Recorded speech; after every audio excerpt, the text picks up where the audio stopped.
Diego, sad, huh? Yes, yes. It's a sad day because you feel impotence when you're facing a team that knows what they're playing. A team that has a player as Mbappé, who is unplayable. He's the Cavani that Uruguay was lacking. Uruguay clearly noticed Cavani's absence because he is the one who runs, he is the one who drives the ball, he's the one who jumps, he's the one who helps Suarez to fight against defenders. And today he was all by himself, and he felt the absence of Cavani too much. And France, I think that today has learned how to keep the ball, how to keep possession. And when they decided to keep possession, they started playing all of them, all the players, with Pogba, with Kanté. And Kanté is often not a player who passes the ball. He's a gladiator, but today he was passing the ball around. He passed it to the center halves. That's why Varane and Umtiti were the ones who were closing everything and also heading everything, because Uruguay was not able to reach from the outside, from the flanks, so they were forcing whether Jimenez or Godin. They both had to send long balls to the front, and there's not a better way for the center halves to have a ball right in front of you to head it. So the flanks were closed, both wings were closed, so they forced Uruguay to just send long balls. And Varane and Umtiti, I think that both of them... the French play well. Yes, they do. They play well. And they had always the game in their hands. With the exception of that ball, I think that Jimenez was the one who headed it. Cáceres. And Lloris is a very serious goalkeeper. Very, very serious. And whenever I see him playing in Tottenham, he's always there. He's never absent. He is always a guarantee in the goal. So, with a solid defense and with a midfield that runs as much as the French midfield does, with Pogba,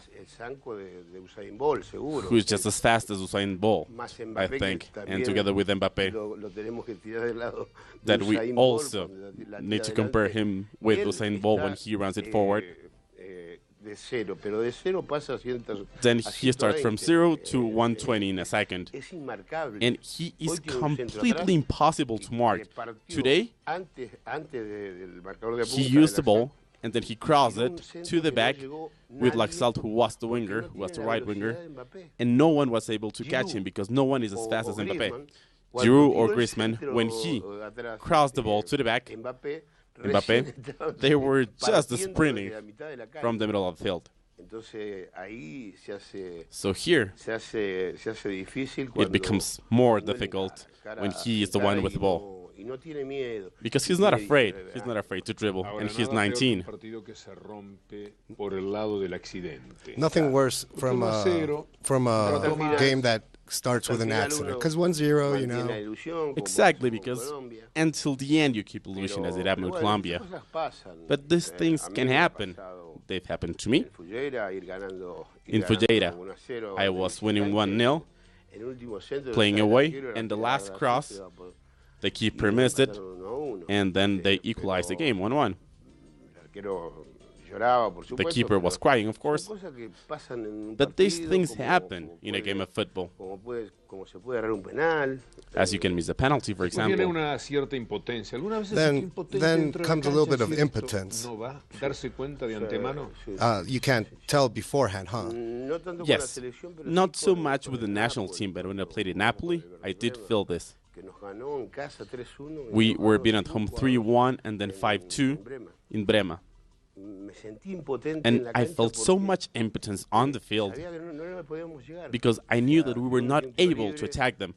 I was able to score with a free kick and then also score a different goal, but that was it. But then they scored 5 passes. Anyways, the good memories. The second part of our program is going to be very special. It seems like I'm lying when I'm saying this. we're going to welcome. We'll be right back. De la Mano del Diez.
Amigos de Telesur, seguimos de la mano del 10. Todos los mejores friends from teleSUR, we are continuing with the La Mano del Diez. 10, esto salió 10 puntos. 10 points.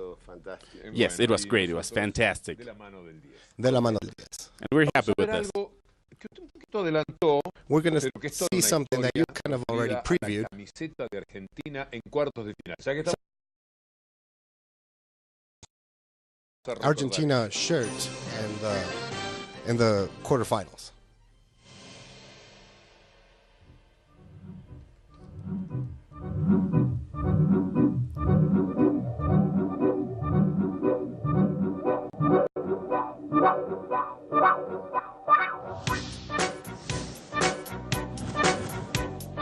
Nos toca jugar contra Inglaterra. We have to play against England.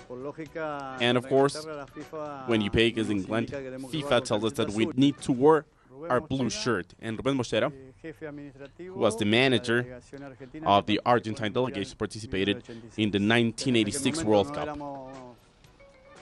Before that, we were in a team that brought a lot of equipment. And we had just 2 sets of blue shirts. And Bilardo said, give me the shirt. And he sees it and says, listen, this is not the shirt that I requested. And then the odyssey started. And all the hassle of going around all of Mexico in order to find its shirt, to speak to the AFA director to see what we were able to do. And they were unable to get the shirt, and we were getting desperate because we're nervous about this. Another thing that we have to really leave clear here, in the World Cup of '86, with a lot of respect to our profession, we didn't have anything. We didn't even have cleats. And at some point, I was able to reach a store, and they told me, we have Lecoq shirts, and we have them blue. We have 2 options. However, one is as heavy as the one we currently had, and the other one was very, very bright, used by this team. And then Bilardo, well, he wasn't happy when he saw the shirt. And he said, what are you bringing? You're bringing the same thing. And I watched this guy, and I said, come on, something needs to happen. Because it was barely 48 hours before the game. And I said, Diego, look, take a look at the shirt that I got from Moshe. And he says, beautiful, beautiful shirt, Carlos. It was bright. And he said, okay, give me this one. And when I'm showing you, I brought it. Here, I'll show you. Here, this is it. This is a shirt.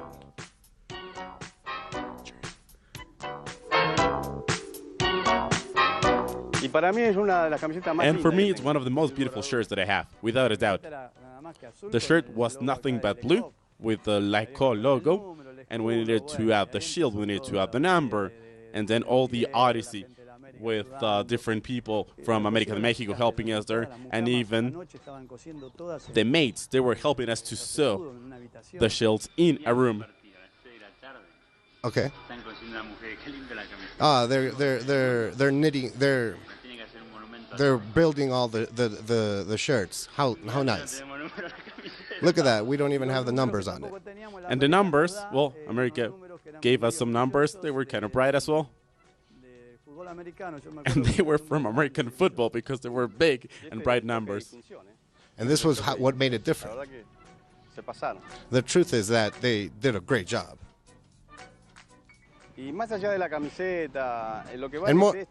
And besides the shirt, the best thing is the symbol that we have there. We were playing a really important game, and we had to win it, and we won it.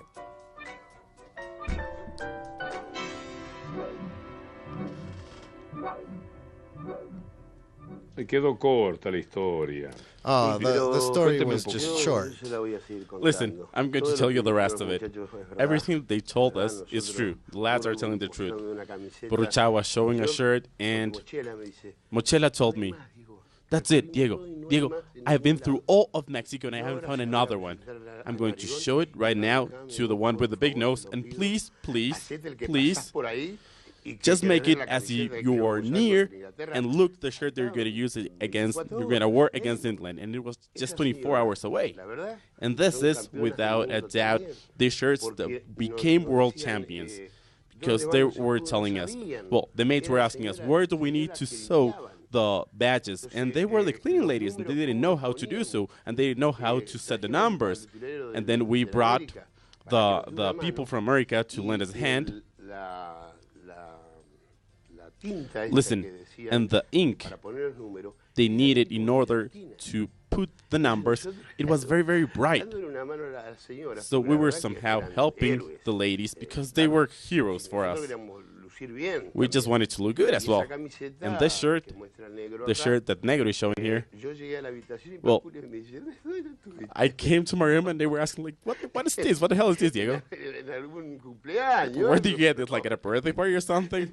And I was like, no, I was helping the ladies to iron my number 10. But it was very, very bright. But it was somehow white and sticky. And the lady was ironing this, and then the number would stick. And we had a huge problem ahead of us. But still, either way, with this shirt, we played the next day. And we were scared. Because we were asking ourselves, listen, if the number falls off, just pretend nothing happened, okay? And with that story, what conclusion do you come out with? Listen, here, from this point on, we started actually winning the World Cup. Because we had a lot of difficulties ahead of us. And as it was mentioned, we didn't even have kits. And often we need to use our own clothes to train. And Negro, he didn't have cleats to play with. So those of us who had a country brand, of course, we told him, I remember Hans. He was a German guy. No, he was from Serbia. However, he lived in Germany. And he was the one who supplied me with cleats for the World Cup. So I had them special manufactured for me. So I tell him, give me every single shoe size that you have, because some players here don't have the possibility to play with because they don't have cleats. And tomorrow they will be starting, and they at least need to be here. And they need to at least test the field tomorrow to see how's the pitch and how they're doing. So here is where we started to somehow understand that it was mandatory for us morally to win the World Cup. And mainly to beat England. When I heard the cleats the cleats of the English, I started shouting to the boys. I started shouting the lads. And I said, these cleats cannot stop us. They cannot stop us. We are going to take them to the ground, with cleats or without. Come on, we're going to win. Come on, lads. We have them in our pocket. We're going to win. Listen. Listen, maybe they didn't listen, but still, they were very close to me. Peter Shilton was just next to me. He was the captain as well. And I told the lads, listen, none of them are laughing. They're all nervous. They're all nervous. And then we started. And I was showing my chest, looking at the sky, looking at my father who was up there. And of course, I was greeting him.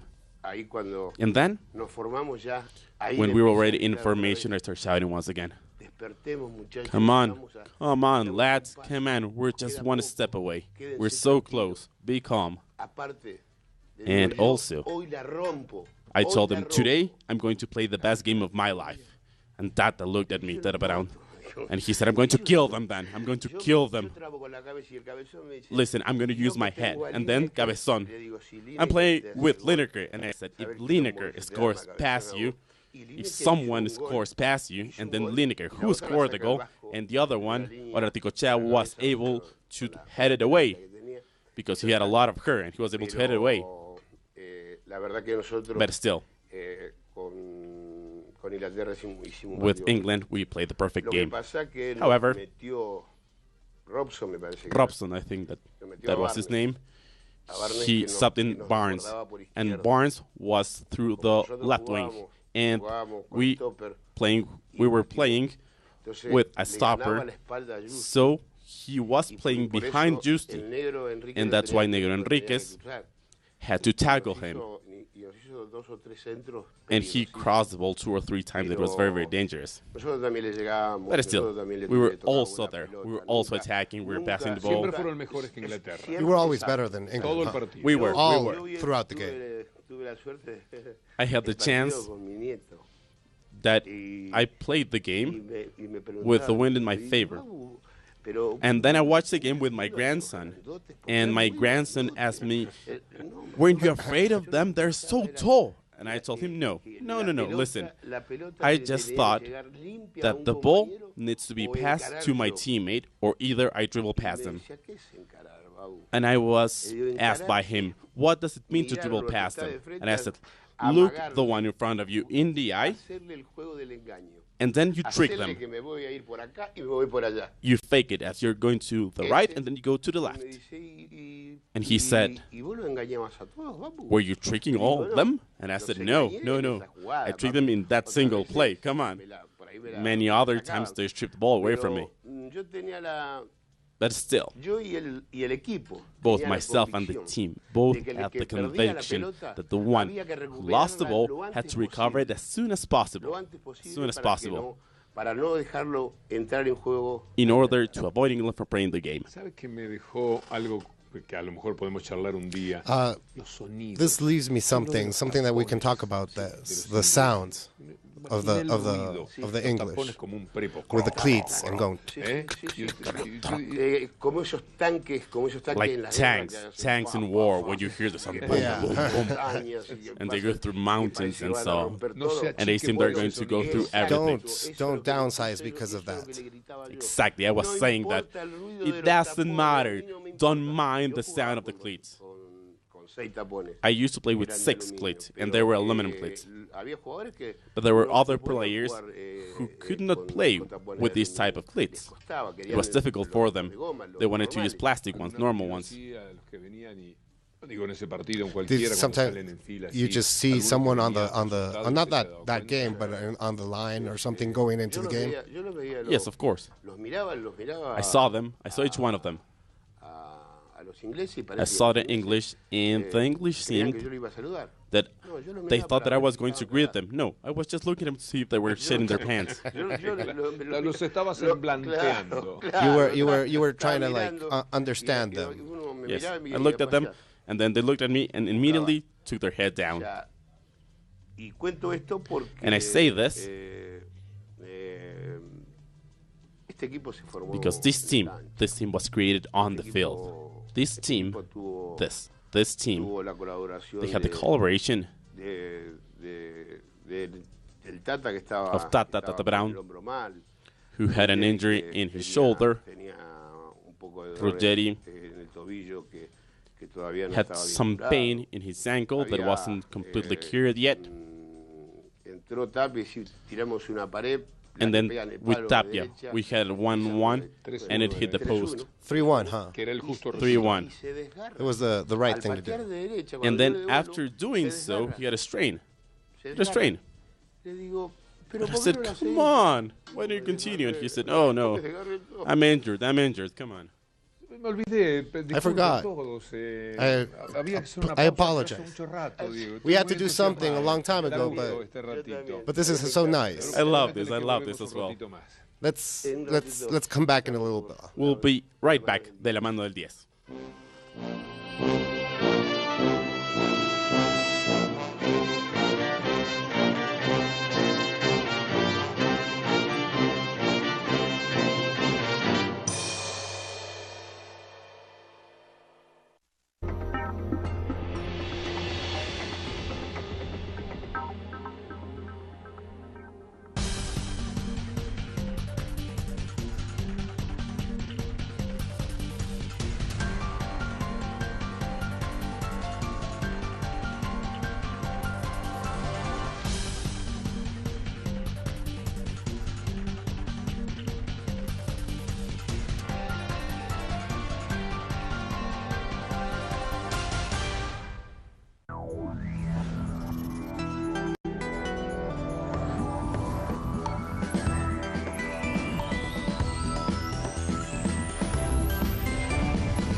Diego, no sabes qué alegría me dio.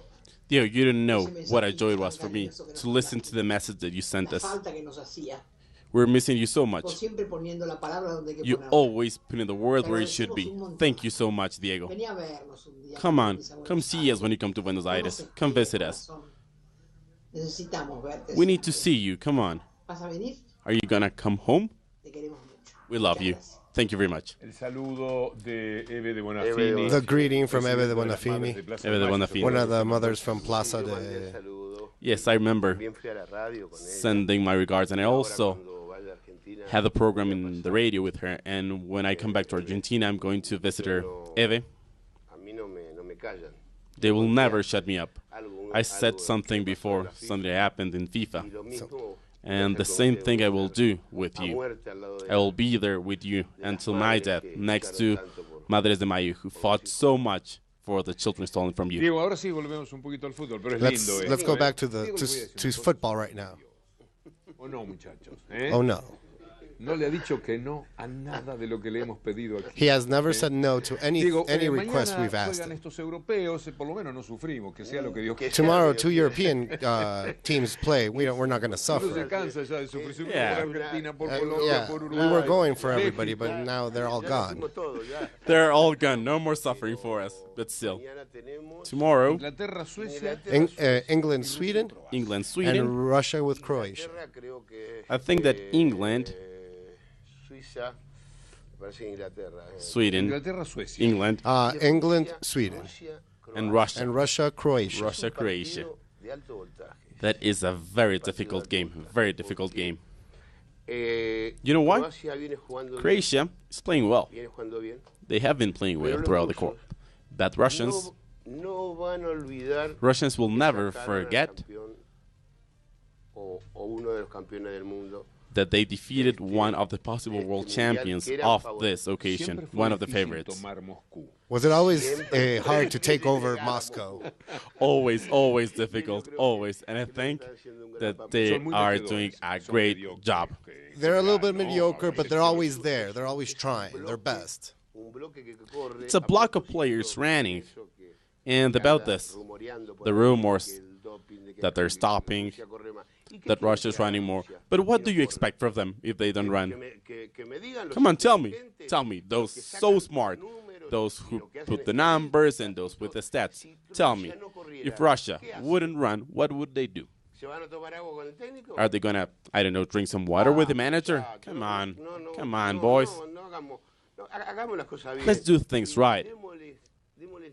And let's give them the opportunity to the Russians to run, because that's what they can do. England, Sweden, any commentaries? England, Sweden.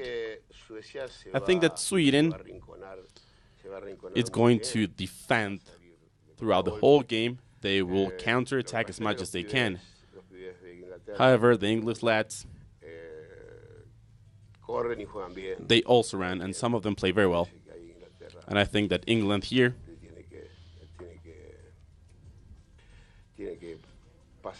they must be the ones qualifying for the semis.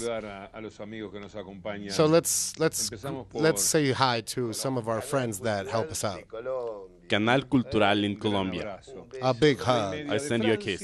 And then France, and to Mexico. We're going to say hi to Sistemas Jalisciente de Radio Ilusión. And I would like to send a hug and a kiss to all of you. Never forget that De La Mano Del Diez will always tell you the truth and has always done so. And we were always supporters of everyone watching us. That's true. We're back. Let's come back. We'll be back, De La Mano Del Diez.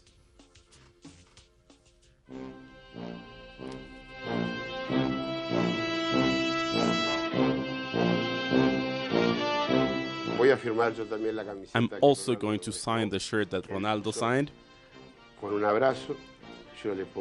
So he said, with a hug, and I said, with my heart. Play in the app, and you can win this shirt.